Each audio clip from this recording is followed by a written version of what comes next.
Welcome to the Baltimore FlockCast, the number one Ravens podcast in the world. Great win. I'm going to take that back. Not a great win, good win. Probably the worst game we've seen from Lamar all year, and that's not a huge issue. I know that sounds like a diss or me saying like a big issue, but look at the numbers. Lamar went 17 for 29, 176 yards, one touchdown, also 9 carries for 36 yards. I'm going to be honest. If that's Lamar's worst game of the year, if that's his bad day and we still win, I'll take that any day of the week. I heard a lot of commentators kind of picking that apart and saying how pedestrian he looked or how it just wasn't his day at the office, but we won. And he didn't throw a pick. I really don't understand where that comes from. As I said earlier, if that's the worst we're going to get from him, I'm really happy we got him, man. That's, of course. But we had some injuries last week. I unfortunately just think this is going to be a repeating segment. We're bringing back the injury segment. Harbaugh said that Marlon Humphrey may need surgery on his finger. And they said if he gets surgery, he will miss a week or two. Man, don't know what kind of surgery that is, but that's a very fast recovery for surgery. I know it's just a finger, but I would think it'd be a little bit longer if they're opening him up or whatever they're going to do, put him under the knife. Big thing to note here is they said if he gets surgery. Tonight I'm recording, it's Tuesday night. Usually I do these on Wednesday to let the injury news and updates kind of progress because Wednesday's that sweet spot throughout the week where you kind of know what's going on. I'm gonna say, so this episode's coming out. Let's say it's Wednesday. We're probably gonna find out tonight. If you guys are listening on Thursday, look in to see if Marlo got that surgery. If I had to put money on it or say my expert opinion, if we are talking about him getting a surgery and it's already being discussed, and it's already a short recovery, as we heard, a week to two, I think you might as well just do it, especially if it's already been on the table. I don't mean this as disrespect as well. I don't see Marlon just pushing through an injury like that. I mean, if you look at sports history, players that have pushed through injury and delayed surgery, it never usually works out for them.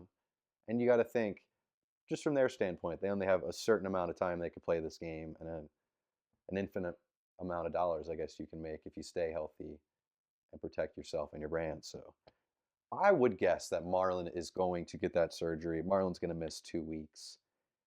It's rough. But hey, as long as he comes back healthy for the playoffs, I can't complain. It's all part of the script. It's all part of the plot. Don't worry. Rashad Bateman. This was another injury we had. This is a direct quote from Harbs here. He said, I think he's going to be okay. He has an ankle sprain, and we'll see how serious it is. We'll see whether or not he'll miss time. We'll probably know more on Wednesday. Man, I feel dumb for recording this tonight. Look at me trying to bless you guys and get you some early content. Bateman, I would put my money on saying that Bateman will be playing this weekend. It didn't really seem like that big of an injury when it happened in the moment. Not to take anything away from him if he does miss this game. I think Bateman will be good. If not, we can lean on D-Hop. Hopefully we'll see more catches from Mark Andrews. Not too worried about Bateman missing this game. Ooh, this was a big one. So I don't know if you guys saw. I shared this on my Instagram. I don't think I put it on the Flockcast Twitter. But I was seeing this news story go around from everyone saying that the Ravens are getting new uniforms. And it was odd because, I haven't seen this report from anyone, like an actual source. Where is this coming from? So I found the source. Apparently, it's some guy that makes jersey content or uniform content. And in his bio, literally says, ask me about my sources, always glad to respond and verify or whatever it said. So of course, I'm not trying to hate. I'm being curious. I asked, where did this come from? I'm only seeing that you're posting this. It's just kind of odd that no one else in the media knows, especially Ravens media, that we're getting new uniforms next year. Not this is not just an alternate uniform. He was saying that we're getting new, like major changes, possibly like new home and away uniforms. So I tweeted him and I said, "What's the source? Not seeing this from anyone else." He said, "Exactly. That's why it's exclusive. My past reports are in the reply link." What is that? The Ravens are not changing their uniform. I'm just letting you guys know that this would not be the way they would do this unless this guy's brother is like, or best friend is Steve Bisciotti's son. There's no chance.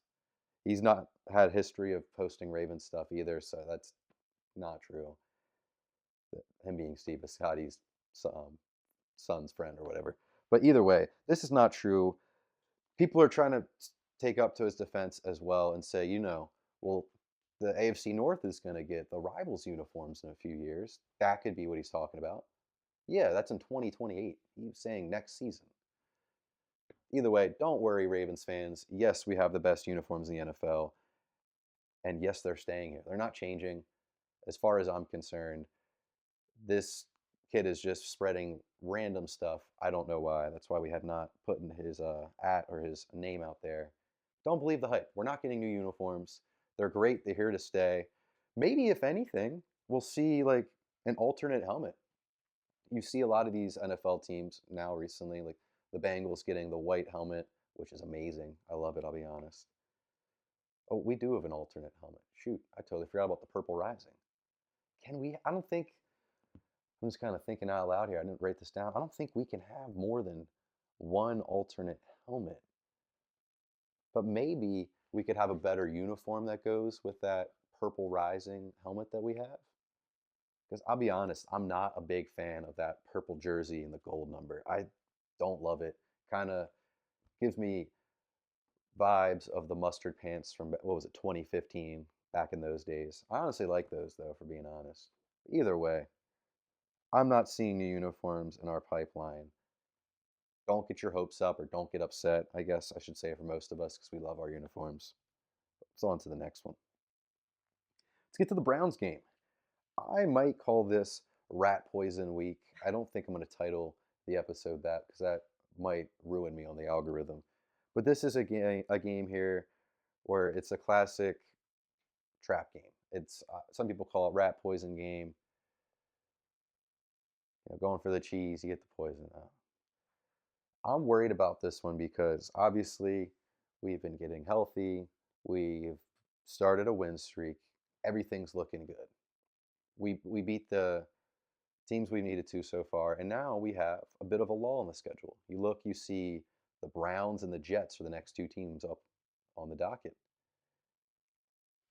It kind of concerns me that we could look past that and be like, these are two of the worst teams in the NFL. We don't really have to worry about this too much. This is just an easy win. Let's just bag it in. And especially against the Browns, I'm more concerned about. I don't know if you guys remember, but just about every single year, maybe not the past few years, but just being a Ravens fan, it feels like the Browns just randomly have those games or they'll beat us. They always beat Burrow. They have his number, that's for sure. They just win sneaky, stinky games. And look, they already done it this year. They beat the Packers. I know it wasn't the same quarterback, but anything's possible. One thing I would like to bring up as well is quarterback for the Browns. It's getting a little bit interesting for them. Obviously, they sent Flacco out to Cincinnati. He's now running off to the sunset with Jamar Chase, having the time of his life, as he should. Go Flack. But now, Dylan Gabriel, he's been starting for a few weeks, and I'll be honest, he's been pretty bad. So he's been averaging 5 yards per completion. That's terrible. He's not throwing the ball downfield. He's playing scared. And I know this sounds weird to even say, but this Browns offense is way too good to have that type of play come for their quarterback position. They have a lot of playmakers in this offense. He had So far, he has 869 yards, 7 touchdowns, and 2 interceptions. Yeah, the 7 touchdowns, 2 picks, that's pretty good. But the dude's not throwing the ball down the field. He's playing scared. And you can't have that. The reason why they traded away Joe Flacco, I know we said it, but I got to repeat myself for the people that don't listen every week. Obviously, because Flacco's not the long term guy for the Browns because he's 41. So you get rid of Flacco, let him do his thing, right? You got to find out these young rookies that we took last year, are they the guy? They gave Dylan Gabriel his chance. I'll be honest, I think that probably is going to end soon, if not this week. Probably should have ended by now, for being totally honest. And then, whether you like him or not, you got to give Shedeur a chance, see if he's the guy. Because you don't want Shedeur to be the guy and then he walks away for free and you waste a draft pick next year on Ty Simpson or someone, or Mendoza. But I'll be honest, I I don't see them throwing Shedeur to the fire and having Shedeur's debut be against the Ravens defense. Not to toot our own horn here, but that would not be the most ideal situation for him to start his career in. But also on the flip side, for lack of better words, it kind of seems like the Browns front office has something against Shedeur and they hate him in a weird way, or whatever is going on. I don't know in Cleveland. Something weird. Someone doesn't like him in that building, that's for sure. So maybe this is the perfect opportunity for them to throw him in the fire because maybe they do ultimately hate him. So I'm just going to put that out there. There is a slight chance that we'll see Shedeur Sanders play against the Baltimore Ravens this weekend. That's kind of cool. I think it would be a pretty cool 360 moment because his dad, I know he didn't play for us for a long time, but his dad was a Raven. Shout out Deion Sanders. So it'd be kind of cool if Shedeur made his debut against us. We'll see. I'm a fan of Shedeur, regardless of him being on the Browns. I hope he does well. If our division looks good, we all look good. So hopefully Gabriel gets benched. Going off that, my prediction, man. We talked about Fannin in our week 2 episode, or whenever we played the Browns. Was it week 2, week 3? I don't remember. I was a big Harold Fannin guy. Judkins is now fully back. He kind of made his debut against us. This team's got a lot of good young stars in the making. Jerry Jeudy as well. I mean, he's not that young, but still. But it's not coming all together because of the quarterback play. Will they bench Gabriel this weekend? Does that even matter? No, ultimately it doesn't. I think the Ravens take care of this one. I don't really think that Shedeur will change the score for my prediction. For his stake and standpoint, I hope he throws a touchdown in his debut. Good for him. I hope we beat the teeth out of him, and not literally, but win by a lot. You know what I'm saying? So my prediction, I'm going to say, regardless of who finishes the game at quarterback for them, we're probably going to see Dylan Gabriel for at least 3 quarters, if not till halftime. I'm going to go with Ravens win this one. A little bit too close for comfort. I say this, but it's not even that close. 31-16. Not much of a great game. Or maybe we'll go 17. I don't know. I'm at least seeing 1 or 2 touchdowns from that Browns offense.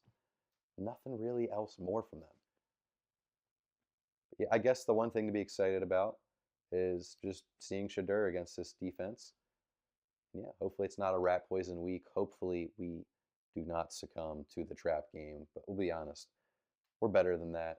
This team's trying to win a Super Bowl. I don't think the Browns are going to be the thing that's going to throw us off. Thank you guys for watching this week.